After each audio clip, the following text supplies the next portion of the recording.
S ವೀಕ್ಷಕರೇ, ಭಾಳ ಆಶ್ಚರ್ಯ ಆಗ್ಬೋದು, ಏನಾಗ್ತಾ ಇದೆ ಅಂತ ನೀವು ಕೇಳ್ತಾ ಇರ್ಬೋದು. ಏನಿದು 187 ಕೋಟಿ, ಏನಿದು ಹಗರಣ, ಏನಿದು ಪ್ರಾಬ್ಲಮ್? ಈ ಎಲ್ಲ ಪ್ರಾಬ್ಲಮ್ ನಿಮ್ಮ ತಲೆಯನ್ನು ಕೊರೈತಾ ಇದ್ರೆ, ಇದೇನಾಗ್ತಾ ಇದೆ ಅಂತ ನಿಮ್ಮ ತಲೆಯನ್ನು ಕೊರೈತಾ ಇದ್ರೆ, ಯಾಕೆ ಇವ್ರನ್ನ ಅರೆಸ್ಟ್ ಮಾಡಿದ್ರು, ಏನಾಗ್ತಾ ಇದೆ ನಿಗಮ? ನಮ್ಗೆ ಗೊತ್ತಿಲ್ಲಪ್ಪ. ಇವತ್ತು ಬೆಳಗಿನಿಂದ 20 ಕಡೆ ರೇಡ್ ಮಾಡಿದ್ದಾರಂತೆ, ಮತ್ತೊಂದಂತೆ ಮಗದೊಂದಂತೆ. ದೇವನಿಂದ ನಿಮಗೆ ಕತೆ ಹೇಳ್ತಾ ಹೋಗ್ತೀನಿ. ಎಲ್ಲಿಂದ ಶುರು ಆಯಿತು ಅದರ ಬಗ್ಗೆ ನಿಮಗೆ ಕತೆ ಹೇಳ್ತೀನಿ. ಬನ್ನಿ, ವಾಲ್ಮೀಕಿ ನಿಗಮದ ಕೇಂದ್ರ ಕಚೇರಿಯಿಂದ ಶುರುವಾಗುತ್ತೆ. ಇದು ಚಂದ್ರಶೇಖರ್ ಆತ್ಮಹತ್ಯೆಯಿಂದ ಶುರುವಾಗುತ್ತೆ. ವಾಲ್ಮೀಕಿ ನಿಗಮದ ಕೇಂದ್ರ ಕಚೇರಿ ಮೇಲೆ ಇವತ್ತು ಇಡಿ ದಾಳಿ.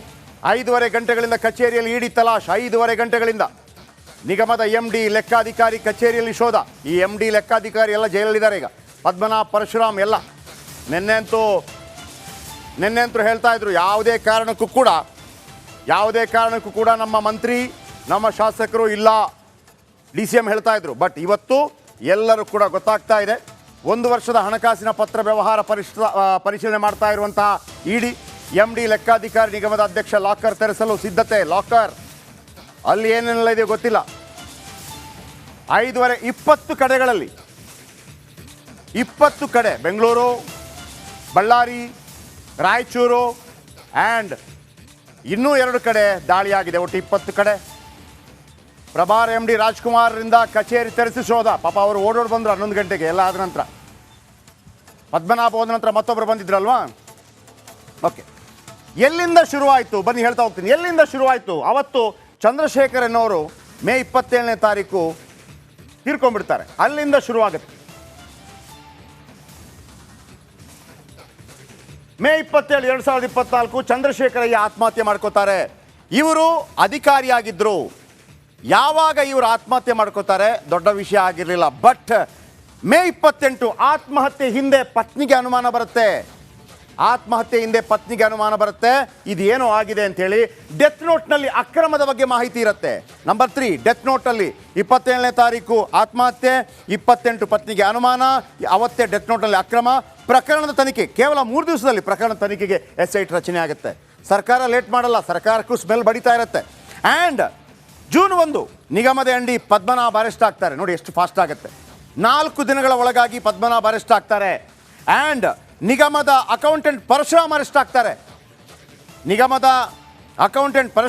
ಆಗ್ತಾರೆ. ಯೂನಿಯನ್ ಬ್ಯಾಂಕಿನಿಂದ CBIಗೆ ಪತ್ರ. ಯಾಕಂದರೆ ಅಲ್ಲಿ ಸುಚಿಸ್ಮಿತಾ ಅನ್ನುವಂಥ ಹೆಣ್ಣುಮಗಳು ಮತ್ತು ದೀಪ ಇವತ್ತೇನೋ ಬರ್ತಾ ಇದೆ, ಅವರು MG ರೋಡಲ್ಲಿ ಗೋಲ್ಮಾಲ್ಗೆ ಸಹಾಯ ಮಾಡಿರ್ತಾರೆ. ಸೊ ಹಾಗಾಗಿ ಪತ್ರ ಬರೀತಾರೆ. ಅಕ್ರಮದ ತನಿಖೆ ನಡೆಸಲು CBIಗೆ ಮನವಿ ಆಗುತ್ತೆ. ನೋಡಿ, ಜೂನ್ 6ನೇ ತಾರೀಕು 9 ದಿನಗಳ ಒಳಗಾಗಿ, ಓನ್ಲಿ 9 ಡೇಸ್, ನಾಗೇಂದ್ರ ರಾಜೀನಾಮೆ ಕೊಡ್ತಾರೆ. ನಾಗೇಂದ್ರ ರಾಜೀನಾಮೆ ಕೊಡಬೇಕಾಗತ್ತೆ. ನಾಗೇಂದ್ರ ಆಪ್ತ ನೆಕ್ಕಂಟಿ ನಾಗರಾಜ್ 7ನೇ ತಾರೀಕು, ನೆಕ್ಸ್ಟ್ ಡೇ 7ನೇ ತಾರೀಕು ನೆಕ್ಕಂಟಿ ನಾಗರಾಜ್ ಅರೆಸ್ಟ್ ಆಗ್ತಾರೆ. ಆದ ನಂತರ ಪ್ರಮುಖ ಆರೋಪಿ ಸಾಯಿ ತೇಜ ಅರೆಸ್ಟ್ ಆಗ್ತಾರೆ. ಇದು ಯಾವಾಗ? 25 ದಿನ ಕಳೆದ ನಂತರ ಸಾಯಿ ತೇಜ ಅರೆಸ್ಟ್ ಆಗ್ತಾರೆ. ಆ್ಯಂಡ್ ಮೊನ್ನೆ ಜುಲೈ 9ನೇ ತಾರೀಕು, ನೆನ್ನೆ ಒಂದು ಆಡಿಯೋ ಬಿಡುಗಡೆ ಆಗುತ್ತೆ, ವಿಡಿಯೋ ಬಿಡುಗಡೆ ಆಗುತ್ತೆ. ಪದ್ಮನಾಭ್ ಮತ್ತು ಪರಶುರಾಮ್ ಮಾತಾಡ್ತಾ ಇರುವಂಥ ಆಡಿಯೋ ಮತ್ತು ವಿಡಿಯೋ ಬಿಡುಗಡೆ ಆಗುತ್ತೆ. ಆ ಬಿಡುಗಡೆ ಆದ ನಂತರ DK ಶಿವಕುಮಾರ್ ಒಂದು ಮಾತನ್ನು ಹೇಳ್ತಾರೆ. ನೋಡಿದ್ರಾ, ಕೇಳಿಸ್ಕೊಂಡ್ರಾ? ನಮ್ಮ ಯಾವುದೇ ಕಾರಣಕ್ಕೂ ಕೂಡ ನಮ್ಮ ಮಂತ್ರಿ, ನಮ್ಮ MLA ಇದರಲ್ಲಿಲ್ಲ ಅನ್ನೋದು ಗೊತ್ತಾಯ್ತಲ್ಲ ಅಂತ ಹೇಳ್ತಾರೆ. ಆದರೆ ನಮ್ಮ ಪ್ರಶ್ನೆ ಇರೋದು, ಪರಶುರಾಮ್ ಬಳಿ ಇದ್ದಂತಹ ವಿಡಿಯೋ ಹೊರಗಡೆ ಹೇಗೆ ಬಂತು? ಪರಶುರಾಮ್ ಬಳಿ ಇದ್ದಂಥ ವಿಡಿಯೋ ಹೊರಗಡೆ ಹೇಗೆ ಬಂತು? ಆಡಿಯೋ ಹೊರಗಡೆ ಹೇಗೆ ಬಂತು? ಆ ಮೊಬೈಲ್ ಯಾರ ಬಳಿ ಇತ್ತು? SIT ಬಳಿ ಇತ್ತು. ಅರೆಸ್ಟ್ ಆಗಿದ್ದಾರೆ, ಒಳಗಿದ್ದಾರೆ. ಹೊರಗೆ ಹೆಂಗೆ ಬಂತು? ಹಾಗಿದ್ರೆ ಸರ್ಕಾರವೇ ಇದನ್ನು ಮಾಡಿಸ್ತಾ? ಪ್ರಶ್ನೆ ನಮ್ದಷ್ಟೇ. ಸರ್ಕಾರವೇ ಇದನ್ನು ಮಾಡಿಸ್ತಾ? ಅದಾದ ನಂತರ ಅವರ ಆ ಹೇಳಿಕೆಯನ್ನು ಕೊಟ್ರ? ಈಗ ಇಡಿ ಎಂಟ್ರಿ ಕೊಟ್ಟಿದೆ, ಅಲ್ಲಿ ತನಕ ಬಂದು ನಿಂತಿದೆ. ನಾಗೇಂದ್ರ ದದ್ದಲ್ ಮನೆ ಮೇಲೆ ಇವತ್ತು ಇಡಿ ದಾಳಿಯಾಗಿದೆ. ಯೂನಿಯನ್ ಬ್ಯಾಂಕ್ ಸಿಬ್ಬಂದಿಗೆ ಕೂಡ ಇಡಿ ಶಾಕ್. ಎಲ್ಲರ ಮನೆಗಳಿಗೆ 20 ಕಡೆ ದಾಳಿಯಾಗಿದೆ. ಬನ್ನಿ, ಸುನಿಲ್ ನಮ್ಮೊಂದಿಗೆ ಇದೀಗ ನೇರ ಸಂಪರ್ಕದಲ್ಲಿದ್ದಾರೆ. ಸುನಿಲ್, ನನಗೆ ಈ ಪ್ರಶ್ನೆ 3 ಪ್ರಶ್ನೆ ನಿಮ್ಗೆ ಕೇಳೋಕ್ಕೆ ಇಷ್ಟಪಡ್ತೀನಿ. 187 ಕೋಟಿ ರೂಪಾಯಿ ಅವ್ಯವಹಾರ ಆಗಿದೆ ಅಂತ. ಈ 187 ಕೋಟಿ ರೂಪಾಯಿ ನಮ್ಮ ಜನಸಾಮಾನ್ಯರಿಗೆ ಅರ್ಥ ಆಗಲ್ಲ. ಅವರಿಗೆ 20,000 30,000ದಲ್ಲಿ ಹೇಳಿದ್ರೆ ಅರ್ಥ ಆಗುತ್ತೆ. ಒಂದು ಕಡೆ ಏನು ಬಂತು, 187 ಕೋಟಿ ರೂಪಾಯಿ ಅವ್ಯವಹಾರ ಆಗಿದೆ ನಿಜ, 2 ತಿಂಗಳಲ್ಲಿ ವಾಪಸ್ ಬರುತ್ತೆ. ರೈಟ್, 2 ತಿಂಗಳಲ್ಲಿ ವಾಪಸ್ ಬರುತ್ತೆ. ಸ್ವಲ್ಪ ವೆಯ್ಟ್ ಮಾಡಿ. ಎಲ್ಲರೂ ನೆಕ್ಕುಂಡಿ ನಾಗರಾಜ್ ಅದನ್ನೇ ಹೇಳಿದ್ದು, ಆಮೇಲೆ ದದ್ದಲ್ ಅದನ್ನೇ ಹೇಳಿದ್ದು, ಪದ್ಮನಾಭ ಚಂದ್ರಶೇಖರ ಸಾಯೋದಕ್ಕಿಂತ ಮೊದಲು ಇನ್ನೊಂದು ಕಡೆ ನೀವು ಹೇಳಿದ್ರಿ ಇದು 700 ಅಕೌಂಟ್ಗಳಿಗೆ ಹೋಯಿತು ಅಂತೇಳಿ. ಅದು ಯಾಕೆ? ಈ ದುಡ್ಡು ವಾಪಸ್ ಬರ್ತಿತ್ತಾ ಅಥವಾ ಈ ದುಡ್ಡನ್ನು ತಿಂದು ತೇಗ್ತಾ ಇದ್ದಾರಾ?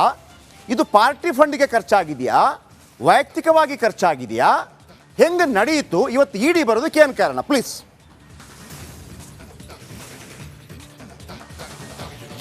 ಎಸ್ ಜಯಪ್ರಕಾಶ್, ಈ ಹಿಂದೆ ನಡೆದಿರುವಂತಹ ಘಟನೆಗಳ ಪ್ರಕಾರ MD ಪದ್ಮನಾಭ್ ಅವರ ಒಂದು ಪ್ಲಾನ್ ಏನಿತ್ತು ಅಂದರೆ 2 ತಿಂಗಳ ಮಟ್ಟಿಗೆ ಈ ಒಂದು ಹಣವನ್ನು ಟ್ರಾನ್ಸ್ಫರ್ ಮಾಡ್ಕೊಳ್ಳುವಂಥದ್ದು.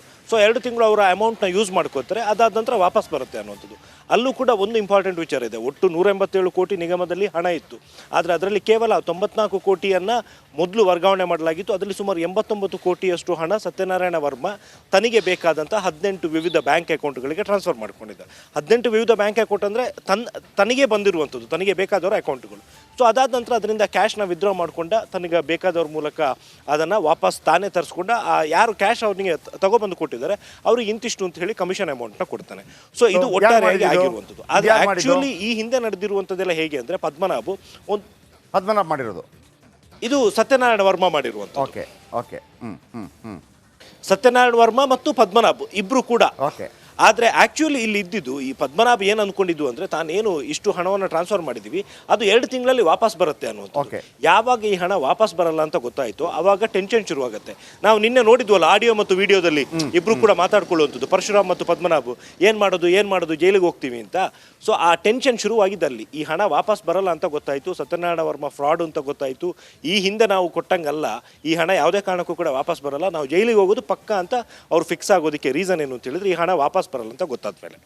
ಸೊ ಇದು ಒಂದು ಕಡೆ. ಆದರೆ ಅದಾದ ನಂತರ ಚಂದ್ರಶೇಖರ್ ಆತ್ಮಹತ್ಯೆ ಬಳಿಕ ಆ ಒಂದು ಡೆತ್ ನೋಟಲ್ಲಿದ್ದಂತಹ ಅಂಶಗಳನ್ನು ಆಧರಿಸಿ ಪ್ರಕರಣ ಕೂಡ ದಾಖಲಾಯಿತು, ತನಿಖೆ ಶುರುವಾಯಿತು. SIT ಅಧಿಕಾರಿಗಳು ತನಿಖೆಯನ್ನು ನಡೆಸಿದಂಥ ಸಂದರ್ಭದಲ್ಲಿ 9 ಜನ ಅರೆಸ್ಟ್ ಕೂಡ ಆದರು. ಸೊ ಈಗ 89 ಕೋಟಿಯಲ್ಲಿ SIT ಅಧಿಕಾರಿಗಳಿಗೆ ಸಿಕ್ಕಿರುವಂಥದ್ದು ಸುಮಾರು 50 ಕೋಟಿ, ಅಂದರೆ ಒಂದು 30 ಕೋಟಿಯಷ್ಟು ಹಣವನ್ನು ಬ್ಯಾಂಕ್ನಲ್ಲಿ ಇದ್ದಿದ್ದು ಫ್ರೀಸ್ ಮಾಡಿಕೊಡ್ರು. ಇನ್ನುಳಿದಂತೆ ಒಂದು 20 ಕೋಟಿಯಷ್ಟು ಅದರಲ್ಲಿ ಕೆಲವರ ಪದ್ಮನಾಭ್, ಪರಶುರಾಮ್ ಇವರೆಲ್ಲರ ಮನೆಯಲ್ಲಿ ಸಿಕ್ಕಿದಂಥ ಕ್ಯಾಶ್ಗಳು ಮತ್ತು ಈ ಹಣದಲ್ಲಿ ಅವರು ಪರ್ಚೇಸ್ ಮಾಡಿದಂಥ ಲ್ಯಾಂಬೋರ್ಗಿನಿ ಕಾರು, ಸೊ ಇದೆಲ್ಲ ಸೇರಿದ್ರೆ ಒಂದು 50 ಕ್ರೋರ್ಸ್ ಆಗ್ಬೋದು. ಇನ್ನೂ 39 ಕೋಟಿ ಅದಕ್ಕೆ ಇನ್ನೂ ಲೆಕ್ಕ ಸಿಕ್ಕಿಲ್ಲ, ಅದು ಎಲ್ಲಿದೆ ಅನ್ನುವಂಥದ್ದೇ ಗೊತ್ತಿಲ್ಲ. ಆ ಹಣ ವಾಪಸ್ ಬರಬೇಕಾಗಿದೆ ಪ್ರಮುಖವಾಗಿ. ಅದು ಕೂಡ ಬಂದರೆ ಈ ವಾಲ್ಮೀಕಿ ನಿಗಮದಿಂದ ಏನು ಅಮೌಂಟ್ ಹೋಗಿದೆ ಅದು ಪೂರ್ತಿ ವಾಪಸ್ ಬಂದಂಗೆ ಆಗತ್ತೆ. ಈ ಸತ್ಯನಾರಾಯಣ ವರ್ಮ ಈಗ ಅವನೇ ಬಾಯ್ ಬಿಡ್ತಾ ಇರೋದಾ? ಅವನು ಯಾಕೆ ಆ ದುಡ್ಡನ್ನು ಉಲ್ಟಾ ಪಲ್ಟಾ ಮಾಡ್ತಾನೆ? ಸತ್ಯನಾರಾಯಣ ವರ್ಮನೇ ಇವತ್ತು ಇವರಿಗೆ ಎಲ್ಲರಿಗೂ ಕೂಡ ಕಹಿಯಾಗಿ ಕಾಣ್ತಿರೋದು. ಆಮೇಲೆ ಸತ್ಯನಾರಾಯಣ ವರ್ಮ ಒಂದು ಗಾಡಿ ಕೂಡ ಖರೀದಿ ಮಾಡಿದ್ನಲ್ಲ, ಲ್ಯಾಂಬೋರ್ಗಿನಿ. ಎಸ್ ಜಯಪ್ರಕಾಶ್, ಇಲ್ಲಿ ನಾನು ಒಂದು ಕ್ಲಾರಿಟಿ ಕೊಟ್ಬಿಡ್ತೀನಿ. ಏನಂತ ಹೇಳಿದರೆ ಈ ಪದ್ಮನಾಭ ಏನಿದ್ದಾನೆ ಈ ರೀತಿ ಅಮೌಂಟ್ ಇದೆಯಲ್ಲ ಇದನ್ನು ವರ್ಗಾವಣೆ ಮಾಡೋಕ್ಕೂ ಅದರ ಲಾಭ ಬಂದ ಮೇಲೆ ವಾಪಸ್ ತರಿಸ್ಕೊಂಡ್ರೆ ಆಯಿತು ಅನ್ನುವಂಥ ಒಂದು ವಿಚಾರವನ್ನು ಮೊದಲು ಹೇಳಿದ್ದು ನೆಕ್ಕಂಟಿ ನಾಗರಾಜಿಗೆ. ಸೊ ನೆಕ್ಕಂಟಿ ನಾಗರಾಜು ಹುಡುಕ್ತಾನೆ ಯಾರು ಈ ರೀತಿ ವ್ಯವಹಾರ ಮಾಡುವಂಥವ್ರು ಇದ್ದಾರೆ ಅಂತೇಳಿ. ಈ ಹಿಂದೆ ಆಗಿರೋ ಥರದಲ್ಲೇ ಈ ವ್ಯವಹಾರ ಕೂಡ ಆಗತ್ತೆ ಅಂತ ಪದ್ಮನಾಭ ಅಂದ್ಕೊಂಡಿದ್ದ. ಆದರೆ ನೆಕ್ಕಂಟಿ ನಾಗರಾಜು ಹುಡುಕಿದಂತಹ ಸತ್ಯನಾರಾಯಣ ವರ್ಮ ದೊಡ್ಡ ಫ್ರಾಡು. ಅವನಿಗಿದೆ ಕೆಲಸ, ಬೇರೆ ಬೇರೆ ಕಡೆಯಿಂದ ಈ ರೀತಿಯ ಅಮೌಂಟ್ನ ತಗೊಳ್ಳುವಂಥದ್ದು, ನಂತರ ವಾಪಸ್ ಕೊಡೋದಿಲ್ಲ. ಸೊ ಈ ಒಂದು ಘಟನೆ ಆಗೋದಕ್ಕೆ ಅಂದರೆ ಇಷ್ಟೆಲ್ಲ ಟೆನ್ಷನ್ ಆಗೋದಕ್ಕೆ main reason Satyanarayana Varma fraud ಆಗಿದ್ದು. ಅದೇ ಜಾಗದಲ್ಲಿ ಬೇರೆ ಯಾರಾದರೂ ವ್ಯಕ್ತಿಗಳಾಗಿದ್ರೆ ಈ ಅಮೌಂಟ್ ವಾಪಸ್ ಬರ್ತಿದೆ. ಪದ್ಮನಾಭ ಅವರು ಬಳಿ ಇದ್ದಂಥ ದುಡ್ಡು, ನಿಗಮದ ದುಡ್ಡು ಹೊರಗೆ ಹೋಗಿ, ಪದ್ಮನಾಭ ಅವರ ದುಡ್ಡು ಹೊರಗೆ ಹೋಗಿ ವಾಪಸ್ ಬರಬೇಕು. ಪದ್ಮನಾಭ ಅವರ ದುಡ್ಡು ಹೊರಗೆ ಹೋಗಿ ಪದ್ಮನಾಭ ಅವರ ದುಡ್ಡು, ಪದ್ಮನಾಭ ಅವರು ಏನು ದುಡ್ಡು ಕೊಡ್ತಾರೆ ಅದು ಹೊರಗೆ ಹೋಗಿ ವಾಪಸ್ ಬರಬೇಕು. ಆದರೆ ನೆಕ್ಕುಂಟಿ ನಾಗರಾಜ್ ಒಬ್ಬ ವ್ಯಕ್ತಿಯನ್ನು ರೆಡಿ ಮಾಡ್ತಾರೆ, ಆತನೇ ವರ್ಮ. ಅವನು ಎಲ್ಲ ರೀತಿಯಲ್ಲಿ ಪೋಸ್ ಕೊಡ್ತಾನೆ, ಎಲ್ಲ ಮಾಡೋಣ ಮತ್ತೊಂದು ಅಂತೇಳಿ. ಅವನು ಆ ಪೋಷಣ ತಗೊಂಡ್ಬಿಡ್ತಾನೆ ದುಡ್ಡನ್ನು. ಆ ವರ್ಮನ ಕಾರಣದಿಂದಾಗಿ ಇವತ್ತು ಇದೆಲ್ಲ ಆಗಿದೆ. ಹಾಗಂತ ಇವರು 18 ಅಕೌಂಟ್ಗಳಿಗೆ ಹೋಗಿ ದುಡ್ಡು ವಾಪಸ್ ಬರೋದು ಕೂಡ ಅಪರಾಧನೇ. ಇದು ಮಹಾ ಅಪರಾಧ ಆಗಿದೆ. ಹಾಗಿದ್ರೆ ಇವತ್ತೇನಾಯಿತು? ಇವತ್ತು ಬೆಳ್ಳಂಬೆಳಿಗ್ಗೆ 20 ಕಡೆ ದಾಳಿ ಆಯಿತು, ನಿರಂತರವಾಗಿ ಇಬ್ಬರ ವಿಚಾರಣೆ ಆಯಿತು. ಆಮೇಲೆ ಹರೀಶ್ ಎಂಬಾತನನ್ನು ವಶಕ್ಕೆ ತೆಗೆದುಕೊಂಡು ಅರೆಸ್ಟ್ ಮಾಡಿ ಕರ್ಕೊಂಡೋಗಿದ್ದಾರೆ. ಸಂಪೂರ್ಣವಾಗಿ ಇವತ್ತಿನ ದಿನದ ಮಾಹಿತಿ ನಿಮ್ಮ ಮುಂದೆ.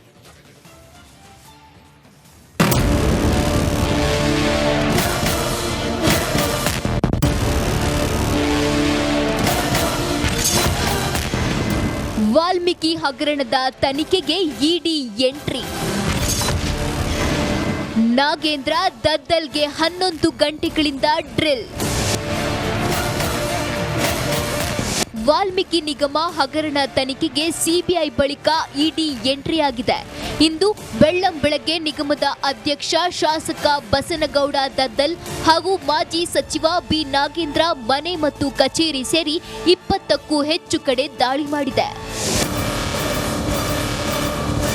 ಬೆಳಗ್ಗೆಯಿಂದಲೇ ನಾಗೇಂದ್ರ ಮತ್ತು ದದ್ದಲ್ರನ್ನ ವಶಕ್ಕೆ ಪಡೆದ ಜಾರಿ ನಿರ್ದೇಶನಾಲಯ ಅಧಿಕಾರಿಗಳು ಸತತ 11 ಗಂಟೆಗಳಿಂದ ವಿಚಾರಣೆ ಮಾಡುತ್ತಿದ್ದು, ಅಧಿಕಾರಿಗಳು ಹಲವು ದಾಖಲೆಗಳನ್ನು ವಶಕ್ಕೆ ಪಡೆದಿದ್ದಾರೆ ಎನ್ನಲಾಗಿದೆ. ಇನ್ನು ಇಡಿ ತನಿಖೆಯಲ್ಲಿ ಸರ್ಕಾರದ ಹಸ್ತಕ್ಷೇಪ ಇಲ್ಲ, ನಾಗೇಂದ್ರ ಬಂಧನದ ಬಗ್ಗೆ ಮಾಹಿತಿ ಇಲ್ಲ ಎಂದು ಸಿಎಂ ಹೇಳಿದರು. ಇಡಿ ಅವ್ರ ಕೆಲಸ ಅವ್ರು ಮಾಡಲಿ, ನಮಗೂ ನಾವು ಅದಕ್ಕೇನು ಇಂಟರ್ಫಿಯರ್ ಆಗಿಲ್ಲ. ಇಡಿ ಅವ್ರ ಕೆಲಸ ಅವ್ರು ಏನು ಮಾಡ್ತಾರೆ ಅದು ಮಾಡಲಿ, ಕಾನೂನು ಪ್ರಕಾರ ಮಾಡಬೇಕು. ಅವ್ರು ಏನು ಮಾಡ್ತಾರೆ ಮಾಡಲಿ. ಅವ್ರನ್ನ ವಶಕ್ಕೆ ಪಡ್ಕೊಳ್ಳೋ ಸಾಧ್ಯತೆ ಇದೆ. ನಾಗೇಂದ್ರ ಮಾಜಿ ಸಚಿವ ನಾಗೇಂದ್ರ ಪಿಎ ಹರೀಶ್ ಬಂಧನ. ಇನ್ನು ನಾಗೇಂದ್ರ ಆಪ್ತ ಸಹಾಯಕ ಹರೀಶ್ ಅವ್ಯವಹಾರದಲ್ಲಿ ಭಾಗಿಯಾಗಿರೋ ಆರೋಪದಲ್ಲಿ ಬಂಧನವಾಗಿದೆ. ಕೇಸ್ನ 13ನೇ ಸತ್ಯನಾರಾಯಣ ವರ್ಮಾನಿಂದ ಬಂದಿದ್ದ ಹಣ ಹರೀಶ್ಗೆ ತಲುಪಿತ್ತು. ಪದ್ಮನಾಭರಿಂದ 25 ಲಕ್ಷ ಹಣ ಪಡೆದಿದ್ದ ಎಂದು ಇಡಿ ಬಂಧನ ಮಾಡಿದೆ. ಇನ್ನು ಪಿಎ ಹರೀಶ್ ಮಾಜಿ ಸಚಿವ ನಾಗೇಂದ್ರ ಪರವಾಗಿ ಹವಾಲಾ ಹಣ ಮತ್ತು ಚಿನ್ನದ ಬಿಸ್ಕೆಟ್ ಅಲ್ಲದೆ 50ರಿಂದ 60 ಕೋಟಿ ವ್ಯವಹಾರ ಮಾಡಿರುವ ಶಂಕೆ ವ್ಯಕ್ತವಾಗಿದೆ. ಇನ್ನು ನಿಗಮದ ಅವ್ಯವಹಾರದ ಬಗ್ಗೆ ಸಿಬಿಐಗೆ ದೂರು ನೀಡಿದ್ದ ಯೂನಿಯನ್ ಬ್ಯಾಂಕ್ನ ಆಡಳಿತ ಮಂಡಳಿಯ 6 ಜನ ನೌಕರರೇ ಭಾಗಿಯಾಗಿದ್ದಾರೆ ಎಂಬುದು ಎಸ್ಐಟಿ ತನಿಖೆಯಲ್ಲಿ ಬಯಲಾಗಿದೆ. Bureau report, republic Kannada.